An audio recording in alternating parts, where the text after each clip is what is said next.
ക്ലാപ്പന മണ്ഡലം കോൺഗ്രസ് കമ്മിറ്റിയുടെ നേതൃത്വത്തിൽ പഞ്ചായത്ത് ഓഫീസിലേക്ക് മാർച്ചും ധർണയും നടത്തി. തൊഴിലുറപ്പ് പദ്ധതിയെ അനാവശ്യ നിബന്ധനകളും നിയമങ്ങളും കൊണ്ടുവന്ന് ഇല്ലാതാക്കാൻ ശ്രമിക്കുന്ന കേന്ദ്ര സർക്കാർ നടപടികൾക്കെതിരെയാണ് മാർച്ച് നടത്തിയത്. ഓണത്തിനു മുമ്പ് പരമാവധി തൊഴിൽ ദിനങ്ങൾ നൽകാൻ ഗ്രാമപഞ്ചായത്ത് നടപടിയെടുക്കണമെന്നും കോൺഗ്രസ് ആവശ്യപ്പെട്ടു. ഗ്രാമീണ തൊഴിലുറപ്പ് പദ്ധതിയെ അനാവശ്യ നിബന്ധനകളും നിയമങ്ങളും കൊണ്ടുവന്ന കേന്ദ്ര സർക്കാർ ഇല്ലാതാക്കുകയാണെന്ന് ആരോപിച്ചാണ് കോൺഗ്രസിന്റെ നേതൃത്വത്തിൽ ക്ലാപ്പന ഗ്രാമപഞ്ചായത്ത് ഓഫീസിലേക്ക് മാർച്ചും ധർണയും നടത്തിയത്. ഓണത്തിന് മുമ്പ് പരമാവധി തൊഴിൽ ദിനങ്ങൾ നൽകാൻ ക്ലാപ്പന ഗ്രാമപഞ്ചായത്ത് നടപടിയെടുക്കണമെന്നും ഇക്കാര്യത്തിൽ കുറ്റകരമായ അനാസ്ഥയാണ് ഭരണസമിതി കാണിക്കുന്നതെന്നും കോൺഗ്രസ് കുറ്റപ്പെടുത്തി. ഗ്രാമപഞ്ചായത്ത് ഓഫീസിലേക്ക് സംഘടിപ്പിച്ച മാർച്ചും ധർണയും INTUC സംസ്ഥാന പ്രസിഡന്റ് R ചന്ദ്രശേഖരൻ ഉദ്ഘാടനം ചെയ്തു.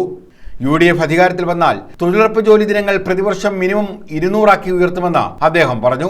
രാജ്യത്താകമാനമുള്ള 26 കോടിയോളം തൊഴിലാളികൾക്കായി ഒരുപക്ഷെ ലോകത്ത് ഒരു രാജ്യത്തും ഉണ്ടാകാത്ത അതിബൃഹത്തായ ഒരു തൊഴിൽ അവസരമാണ് 2004 ഇന്ത്യൻ നാഷണൽ കോൺഗ്രസിന്റെ പ്രഖ്യാപനം വഴി നമ്മുടെ രാജ്യത്ത് സംജാതമായി. ക്ലാപ്പന മണ്ഡലം കോൺഗ്രസ് പ്രസിഡന്റ് B ശ്രീകുമാർ അധ്യക്ഷത വഹിച്ചു.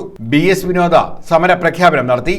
ചെയ്ത ജോലിയുടെ കൂലി നൽകണം എന്നാവശ്യപ്പെട്ടുകൊണ്ടാണ് ഏറ്റവും പ്രധാനപ്പെട്ട ഒരു ആവശ്യം നമ്മളിപ്പോൾ ഉന്നയിക്കുന്നത്. ഓണക്കാലമാണ്, ജോലിയില്ല, ചെയ്ത ജോലിയുടെ കൂലിയില്ല.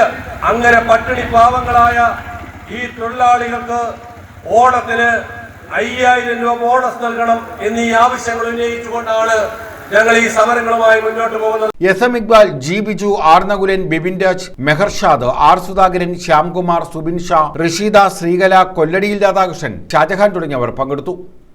News bureau, Ochira.